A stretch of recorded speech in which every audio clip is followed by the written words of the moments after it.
Bugün bir inşaata geldik. İşte bu kolonun yapıldığı betondan örnek alacağız. Bir de daha önce hiçbir mevzuata uymayan binaların kolonlarını taklit edip bunları hidrolik presle ezeceğiz. 110. 110'a dayanıyor. Bakalım kurallara uyulup yapılanla uyulmayanlar arasında ne biçim farklar var? Deprem geçti, on binlerce canımızı kaybettik. Televizyonda, internette konuşulan, hatta 99 depreminden bu yana konuşulan konuyu değiştiremedik. Binaların yapısı. Yani kullanılan çimento, beton, kolonların durumu falan. Ben de kendi üstüme düşeni yapacağım bir do it yourself kendin yap kanalı olarak. Kendi kolonlarımı oluşturacağım. Aslında devlet bunu zorunlu tutuyor. Artık öyle istediğim gibi çimento atayım, istediğim çimento alayım, öyle bir şey yok. Bir bina yapacaksan devletin şart koştuğu çimentoyu kullanmak zorundasın ama burada bile hatalar yapılıyor. Yüz binlerce eski bina var. Elenmemiş deniz kumu, deniz kabukları, devasa taşlar çıkıyor kolonlardan, olmaması gereken şeyler. Zaten o binalar yıkılıyor. İşte biz Türkiye'deki binaların kolonlarını iyi yapılanını da kötü yapılanını da taklit edeceğiz ve bunları en son bir hidrolik presin altına koyup dayanıklıklarını ölçeceğiz. Tabii bunu bayağı böyle bilimsel yapacağız. İnşaat mühendisi bir arkadaşımızla, Mert'le beraber yapacağız. Kendisi de bir influencer. Birazdan o da videomuza konuk olacak. Önce şu kolon örneklerimiz için, kolon taklitlerimiz için 20'ye 40 kalıplar oluşturacağım. Sonra içini doğru ve yanlış çimentolarla dolduracağız. Hatta bazılarına demir de koyacağız. Yani her şeyi göstereceğim size bu videoda. Binanın yıkılmaması için hangi çimentoyu nasıl kullanmak gerekiyor?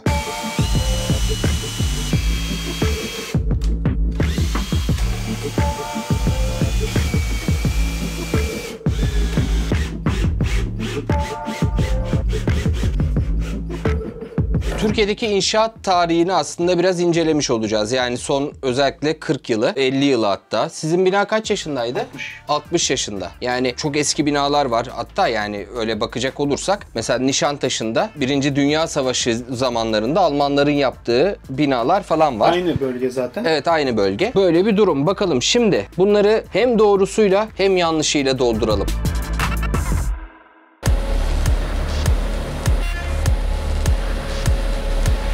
Şimdi inşaata geldik. Artık beton sadece devletin izin verdiği yerlerden direkt inşaata gelinerek alınıyor. İşte burada mesela yaklaşık 21 ton beton var. C30 denilen beton. Şuna dökeceğiz. Gelsene Seko, hemen görelim.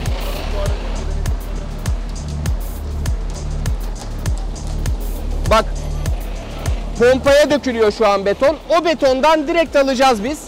3 tane örnek alacağız. O örnekleri de göstereceğim. Neden 3 tane aldığımızı göstereceğim. Bu yukarıya doğru götürecek. Yaklaşık 300 ton, 300-350 ton her katta beton var. Öyle düşünün. Beton dediğiniz şey acayip önemli.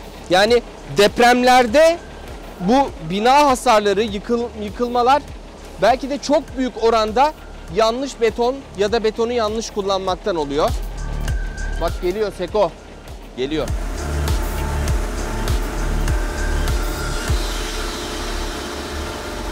İşte bu resmi kurumlar bu şekilde örnek alıyor. Her beton kamyonundan böyle örnek alınıyor ki kontrol devam etsin, kontrol tutsun.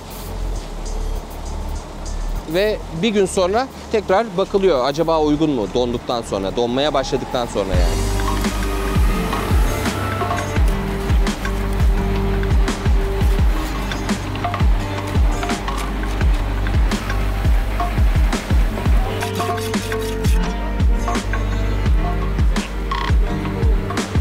Mesela şimdi arkada betonu boşa boşalttılar çünkü orada şey oldu. Bu pompanın içinde kalan eski işte sıvılar var, eski betonlar var. Onları böyle bir çıkarttı ki yeni inşaatta onlar kullanılmasın. Oraya boşa döktüler onu. Yani özellikle depremle beraber herkeste daha fazla bilinç ve dikkat arttı. Onu daha çok net söyleyebilirim.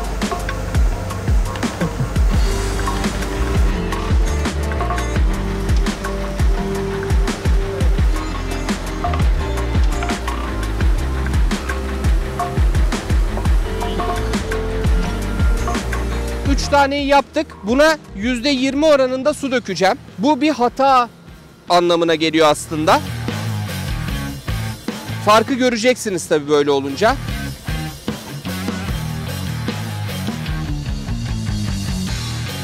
Şimdi koyduk. Karıştırıyorum.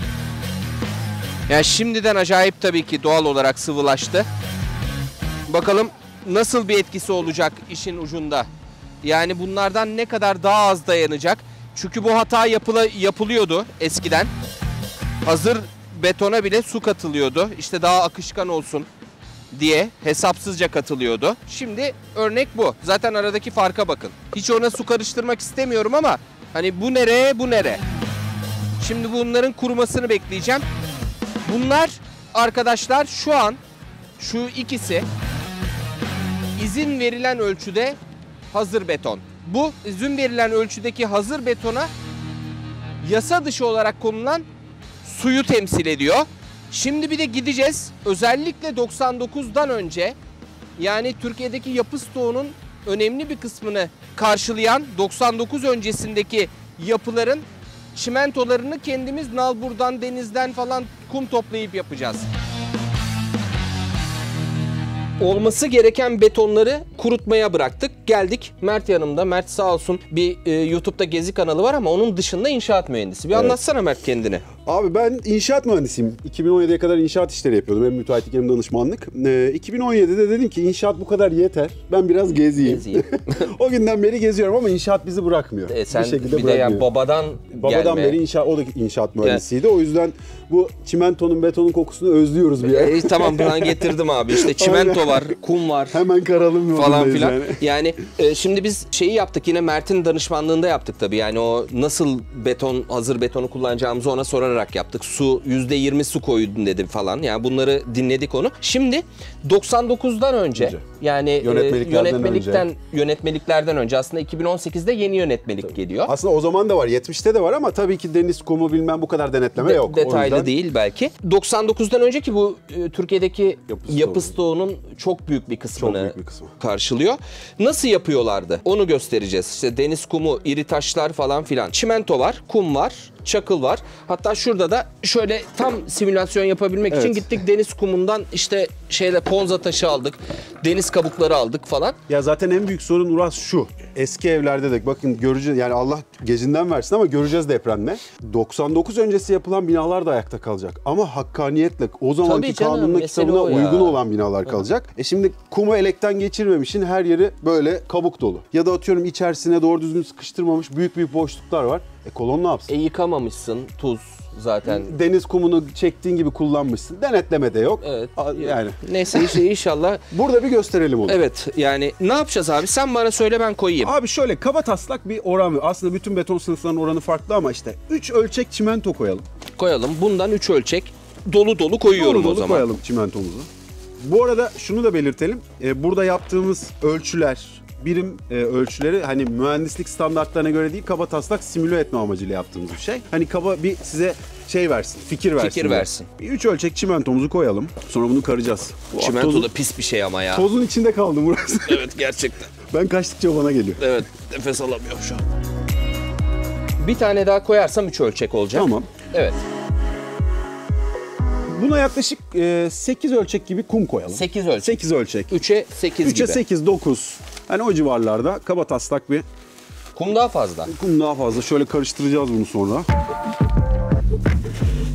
Ya bana yap desen yapamam mesela. Çünkü ya bu ölçekler hakkında hiçbir fikrim yok. Ya şöyle orası aslında dediğim gibi 99 öncesindeki yönetmelikte de yani bina yapacağın betonun da kullanacağın bu işte agrega yani bizim bu çakıl taş dediğimiz agregaların çapından her şey çimentonun belli. özelliğine kadar her şey bir mühendislik dalı. Yani hani ben baba tarafından söyleyeyim sana 50 doğumlu inşaat mühendisi. Her şey hesap kitapla yapılıyor. Evet. Ama biz burada önemli olan simüle edeceğiz bunu. Hani yanlış yaparsak eski binalarda ne olacağını görmek adına. Tamam mı abi? Abi tamam okey. Şimdi çimentomuzu koyduk bunu karıştıracağız. Biraz da içerisine koyalım su. Biraz dediğim yani yaklaşık çimentonun 3'te 2'si kadar su koyacağız ölçekle. Yemek kanalına dönecek burada. Özlemişsindir abi. Yok abi özlemedim. Şimdi şunu biraz karıştırıp ortasına koyalım suyu. Şunları kıralım şöyle. Onlar taş değil mi? Hayır, Çimentonun topaklanmış şeyi. Açık. Çimentoda bazen böyle şeyler oluyor. Çok açtın Musab. Heh. Tamam. Tamam kalsın böyle. 1. 1.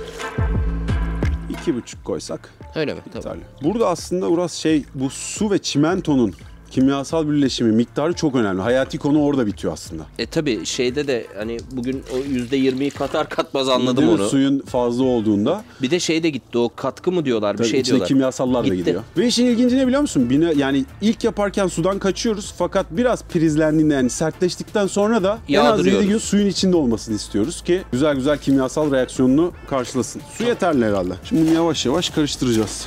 Agrega da biraz koyacağız buna. Ondan da koyalım. 2 tane at şimdilik. Şöyle bir göz kararı bakalım. Kaba Ölçek taslak değil bir. mi? Çok güzel üstümü batırdım. Hadi ya. Önemli değil. Mesleki deformasyon. Bundan bir 3 tane koyacağım. Koy abi. Bu taşı niye koyuyorlar abi? Abi bu birincisi boşluk yaratması. İkincisi taş, yani kırma taş zaten daha fazla kırılmadığı için yani biraz daha ekonomiklik sağlamak. Artı tutunmayı. Mesela eski binalarda şöyle bir sorun vardır. Yuvarlak taş istemeyiz. Çünkü betonu tutmaz ama artık yeni taşlara baktığın zaman hepsi kırma taştır. Ocaklarda bayağı kenar şey yapıyor köşeli yani. geliyor ki betonu da tutuyor. Bu da Anladım. önemli bir noktası aslında. Kabataslak bir kıvam oluşmaya başladı Evet, gördüğün gibi. Bunu tabii eski zamanlarda 99'da büyük şeyler var. Mikserler inşaatlarda. Orada karıştırıyorlar oranlarına göre. Sonra üst kata çekiyorlar. İri taneden koydun mu? İnceden mi koydun? İnceden koydum. Biraz da kalından koyalım. Şunun içine koysak daha iyi olur. Tamam. İnlerinden. Mesela bunu da işte konuşacağız ama işte denizden elek olmadan alınan kumların içerisinde çıkan işte kabuklar, büyük kayalar. Dayanıksız şeyler. Kolonda kirişte bizim hesapladığımız ölçüleri hop diye azaltıyor. Patlatıyor değil mi? Dökelim içerisine. 2 tane kalıbımız var. Bir tanesi 99'dan önce o elenmeyen kumlardan dolayı deniz kabukları ya da taşlar olan. Ona dolduralım. Buna da köpük koyalım içine. Şöyle bir sorun var. Yıkılan binalarda gördüğümüz, ne yazık ki gördüğümüz. Şimdi betonu bir kolona ya da kirişe, perdeye bir yere döktüğümüz zaman artık biz vibratörle sıkıştırıyoruz onu. Yani her yere eşit beton gitsin Çok güzel diye. ya. Rahatlatıcı videolarda görüyorum. Gerçekten. Senin şeyde.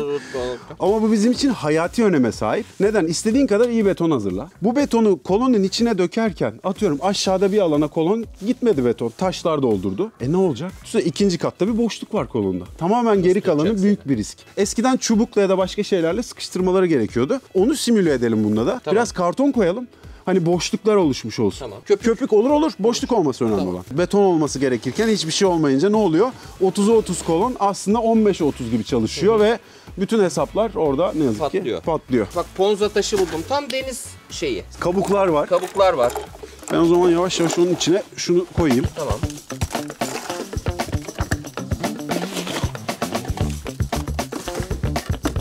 Bu arada tekrar edelim.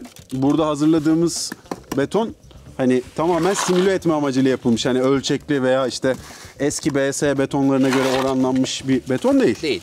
Ama çok fazla böyle göz kararı yapılmış, Evet. betonla yapılmış bina olduğunu biliyoruz. Biliyoruz. Sen koy abi, ben de o zaman senin dediğin gibi boşluk oluşturayım. At boşluklar oluşsun. En son isim vermeyelim. Bir hastanede, yeni bir hastanede neredeyse kolonun %80'i boştu. Yani Bölgede mi? Deprem mi? evet, deprem bölgesinde. Vibratör vurulmadığı için bomboş kalmış. Hah. Bir tane daha yanına Bir tane de koyayım. yanına koy, en azından betonun içinde kalsın. Evet. Bu da böyle. Bunlar kurusun. Kurusun bir 3 gün 4 gün. Tabii 4-5 gün. Burada şey de çok önemli. Onu da yeri gelmişken söyleyeyim. Gene bunun çok sorununu gördük. Konuşacağız da. Dedim ya, betonda biz normalde hazırlarken su istemiyoruz. Ama beton biraz sertleşmeye başladıktan sonra Sulayacağız. sulaman lazım. Ne beton olursa olsun, çünkü beton gerçek dayanımını 28 gün, aslında süresi belli değil de biz mühendisler olarak en azından 7, 14, 28 gibi günlerde hep suluyoruz. Öyle böyle sulamıyoruz yani. Bayağı sulaman gerekiyor ki dayanımını kazansın. Tamam abi, o zaman 3-4 gün sonra görüşürüz. Görüşmek üzere. Ben şimdi gidiyorum, geleceğim. Tamam. Çok sağ ol abi, eyvallah, ellerine sağlık. İşte biraz önce söylediğim gibi Mert'le biz bu hazırladık betonları ve çimentoları. 3-4 gün bekleyecek, kuruyacağız, biraz sulayacağım falan. Sonra da hidrolik presin altında hangisi ne kadar dayanıyor onu göreceğiz. Şimdi arkadaşlar bunları taşıdım buraya, kusura bakmayın. Çok yoruldum.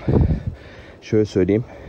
Bu ve bu bizim yaptığımız çimento. Bunlar da inşaatlardan aldığımız. Aralarında inanılmaz ağırlık farkı var. Bunlar inşaattan aldıklarımız. Özellikle şu ikisi inanılmaz ağır. Şimdi bunları sökeceğim. Şu üçünü sulayacağım. Bunları yarın sulayacağım çünkü tam kurumadı. Söküyorum.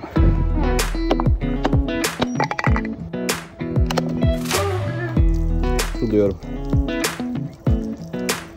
Böylece daha sağlam hale geliyormuş. Bunu bir iki kere daha yapacağım.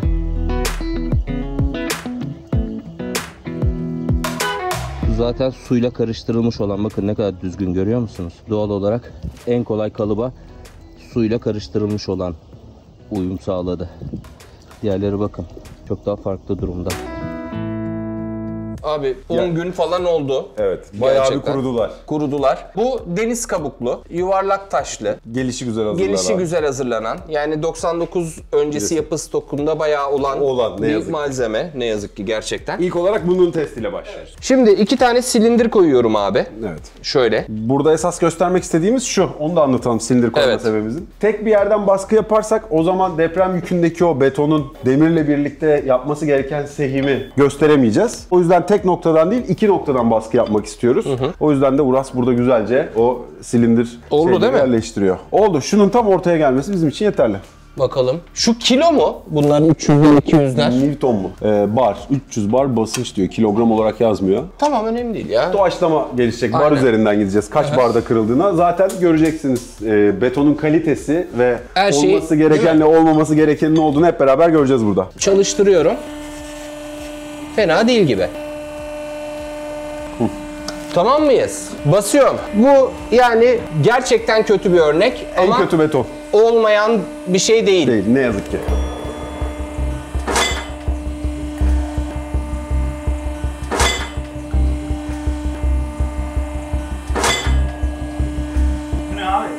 Yok gibi bir şey. Görmedik mi peki böylesini? Abi alıyorlar, toz oluyor. İşte o tam olarak videolarda gördüğünüz, haberlerde gördüğümüz o az önce dediğim gibi elde parçalanan betonlar. Değil mi? Bunlar. Yani Bunlar. İçinden kabuklar çıkan, taşlar çıkan betonun baksana. sonucu bu. Bak elinde gerçekten toza dönüşüyor ki bu hani 10 günü geçti. Şimdi normal esas olması gereken betonda göreceğiz onu. Aslında betonun aşağıdan hafif bir çatlayıp yukarı doğru gitmesi gerekiyor. Burada gördüğünüz gibi direkt kırıldı. Bunda Yok zaten oldu. depremlerde görmedik mi en ufacık sallantıda bir anda yıkılan Değil mi? binalar? Yani İşte bunlar onlar. Ne yazık ki. Şimdi abi sırada ne var biraz? bu var. Bunu çok Bu tutamıyorum. biraz kallaviymiş. Bunun içinde yuvarlak taşlar var, çakıllar var ve hava boşluğu oluşsun diye straforlar koymuştuk. Yani biraz zaten. daha o zaman şeyi simüle ettik burada, yani hani böyle kolonun içinden ahşap çıkan boşluklar Evet. ya da vibratör vurulmadığı için boş kalan yerleri görmüştük. Evet, yani çünkü öyle boşluklar, Var. yani 1 santim bile olmaması gereken yerlerde Düşünsene, böyle boşluklar 30 var. santim hesaplıyorsun. Adam 10 santim boşluk bırakmış. Bütün hesabın Değil mi? 3'te 2'si Bütün anca bina binayı etkiliyor. Şimdi onu simüle edeceğiz o zaman. Tamam. Bunu alta getiriyorum yine. Evet abi, bence de alta getir. Ama şöyle bir şey yapabiliriz. Daha fazla seyim yapması için istiyorsan bunu alta getirelim. Hani Tamam. en şeyini yapalım ya. Verebileceği maksimum almaya çalışalım.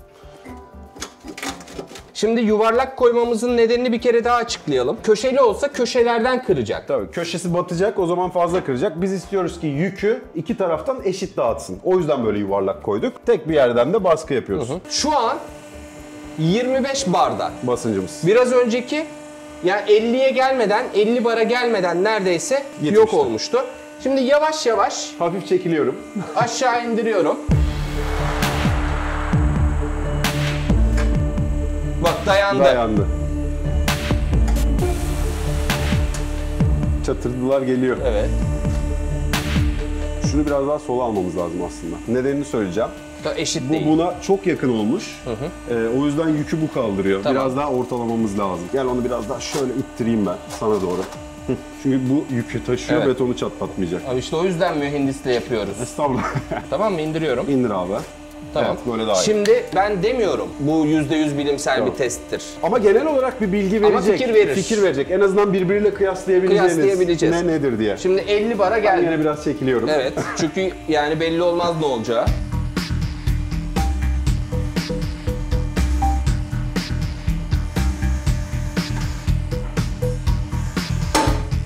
Allah. Nereden geldi o ses? 50 barı gördük. Gördük. Evet.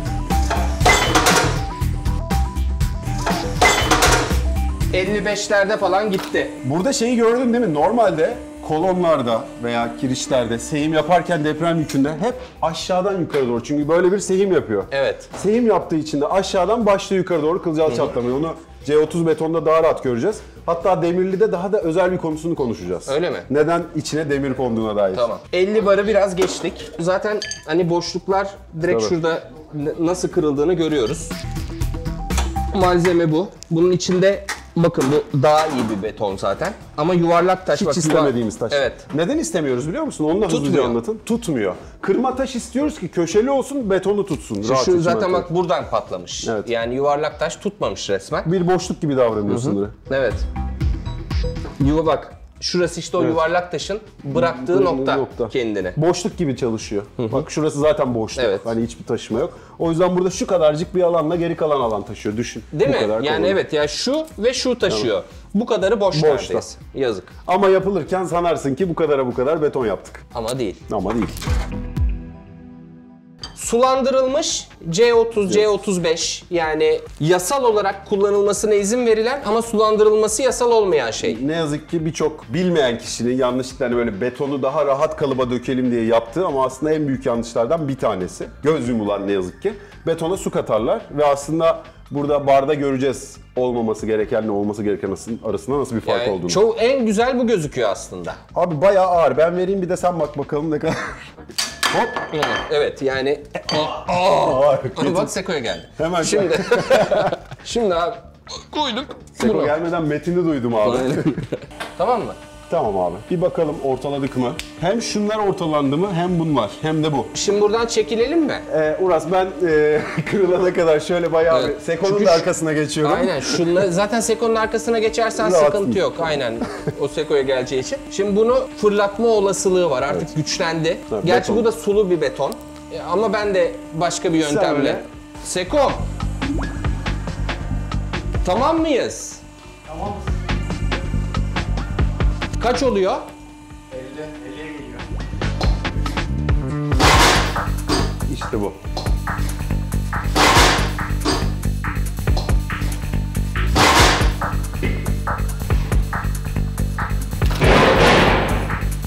Yine çok yani 50-60'larda falan gitti. Yani suyun dayanımı ne kadar düşürdüğünü gördün değil mi Uras? Yani şimdi tabii ben şeyi göreceğim.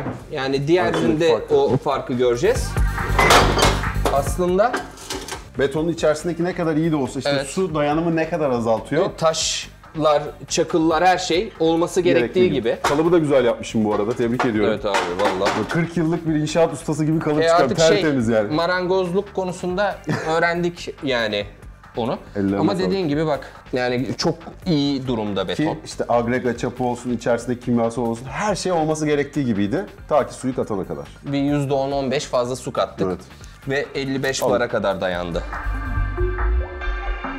Yapılması gereken gibi yapıyoruz değil mi abi? Evet. Bunda her şey bir inşaatta kullanılması gerektiği gibi yapıldı. Sadece içinde demir yok. Demir yok. Bunu güzelce suladım. Tabii suladım. Bu da yaklaşık bir 10 gün oldu. Yani ortalıyorum. Ağır da yani. Bayağı ağır. İyi değil mi? Vallahi iyi gibi. O zaman gene yerlerimize geçiyoruz. Evet. Bu sefer kaçta patladığını görmen lazım. Ona göre yorum yapacağız. Boyum da kısa ki benim. Herkes kaçtı. Aa, kimse kalmadı kameranın karşısında.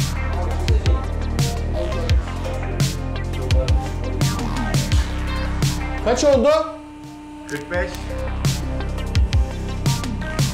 Kaç? Aynı. Kaç? Oo fırladı bir anda. 110. 110'a dayanıyor. Evet. Kırdık.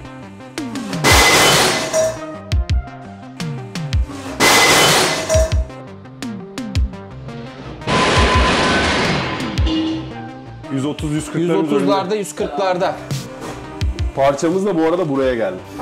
Ya abi işte mühendis kafası başka abi. Demek istediğim Biz o. ölmüştük bu videoyu. Seko hayatını kurtar. Vallahi. Evet abi ya. Yani zaten bu olması gerektiği Gereken. gibi bir beton. Alayım. Şöyle. İşte. Esas şu an devletin her binada minimum şartlarda istediği beton bu. Bu. İçerisinde kırma taşı var, kimyasalı tam, sulanmış, mis gibi beton. Diğeri 25 barda falan kırıldı ilki. Bir tık güçlüsü 50-55'lerde, şey Sulandırdığımız. 60-65'lerde, bu 130'larda. Neredeyse 2 katı görüyor musun? Bak yani %10 su katmanın aslında dayanımı ne kadar azalttığını hep beraber Yarı görmüş yarıyadan olduk. fazla. Şimdi bir de demirle göreceğiz. Demirlisini görelim.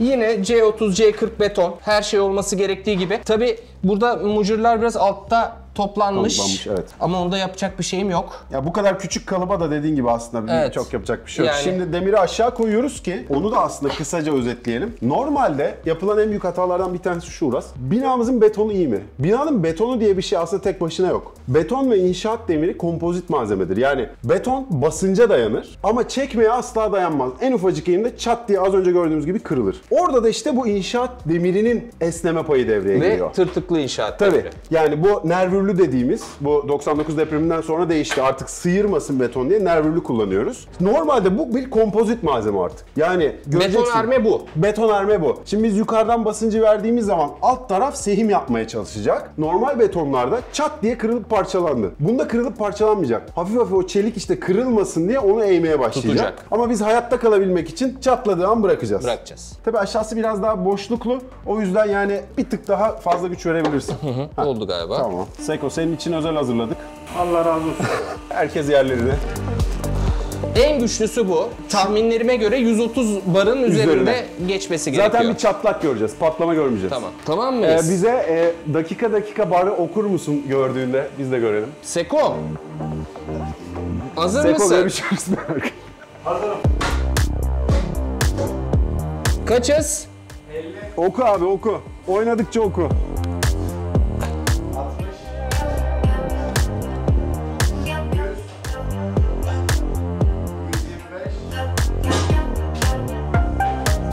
Ne oldu? He? 150.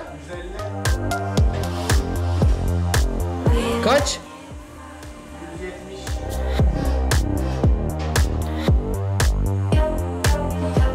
Abi gidiyor. Ama şöyle bir şey, soldaki demir kaymış. Korkuyorum. Devam ediyorum. 200'ü geçtik. Geri geldi. 150'ye düştü. Tam ortalamamış gibi. Sağdaki demir kaymış, soldaki de kaymış. Gücü ortalamıyor olabilir. Ne yapalım? Gel bir daha yerleştirelim. Tamam.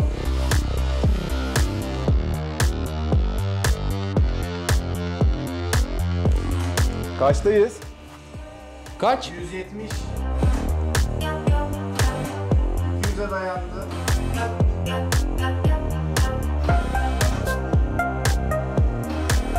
Ne oluyor? 200'ü zorluyor. Tamam, daha basmadı. Bak, Basmıyor. tamam, 200'de kaldı. Kıramadık. Kırılmadı. Yani- Hemen hızlıca bir şey söyleyeyim mi? Bu kırılmadığı gibi. Etrafta şöyle konuşulan bir şey var. Binada işte deprem geçirdi, deprem yorgunluğu. İşte deprem yorgunluğu. Yani bir binada çatlak oluşmuyorsa deprem geçirdi diye bina yorgun diye bir tabir yoktur abi. Ha. Onu da yeri gelmişken söyleyelim o zaman, burada yaşadık. O yüzden daha güçlü bir Daha güçlü bir prese geçelim. prese geçeceğiz. Şimdi 15 ton basabilen bir prese geldik. Çünkü 2 ton bize yetmedi. 2-3 ton bize yetmedi. Yani bunu kıramadı. Biraz daha korunaklı bir şey bu. Ama yine de Test sonrası görüşürüz Uras. aynen öyle.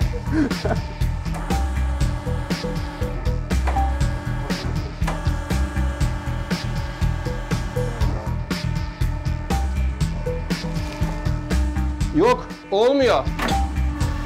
Olmuyor mu? 10 ton da kıramadı. Yani 10-15 ton da kıramadı. Uf ağırlığa bak. Olması gerekenin ne olduğunu hep beraber koy istiyorsan yere de Evet, belini abi, ağrımasın. gerçekten çok ağır çünkü. Yani en düşük, en kötü yapılan böyle yaklaşık herhalde 200-300 kiloda gitti. Gitti. İşte kademe kademe arttı. Demirsiz olan 5 tona kadar dayandı. Az önce konuştuğumuz yaklaşık konu. olarak. Çünkü sehime dayanamadığı için çat diye çatlıyor. kırıldı ama demirle beraber Özellikle nervürlü demirle beraber. Çünkü Yoksa demir de kayar sıyırır. gider Evet, içinden. sıyırır çünkü demir. 15 tonluk basıncın altında bile neredeyse patladı. ya tabii ki belki de yani deprem anında 15 tondan çok daha güçlü bir basınç oluyordur diye Orada düşünüyorum. dediğin aslında çok farklı şeyler giriyor, işte fiziki yapısı, Aynen, dizayn işte- yapısı, ama biz burada hani betonu ve demiri simüle etmeye çalışıyoruz. Arada bu kadar İşte- fark var. Evet. 2 birime dayanıyorsa o ilk yaptığımız, bu 15 birime dayanıyor. Aynen öyle. Artık orada altı, üstü böyle güzel bir mantık çıkabiliyor. Anlatabildik herhalde derdimizi. En çok hoşuma giden de oldu. Yani çok net bir şekilde içine su katılan ama doğru beton, demir konan beton, işte deniz kabuğu olan beton arasında nasıl bir fark olduğunu biz burada makinalarla gördük. Valla çok teşekkürler Mert. Yani bir uzman olmadan bu işi bu kadar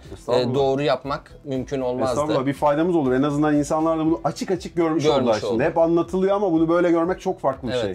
Ben sana teşekkür ederim böyle bir şeye ön ayak olduğun için Murat. Mert'in kanalını da aşağı koyuyorum. Ellerim Benimki pislendi de pis ama. abi, sıkıntı yok. Yapacak bir şey yok. Sanayideyiz. İzlediğiniz için teşekkürler. Kendinize iyi bakın.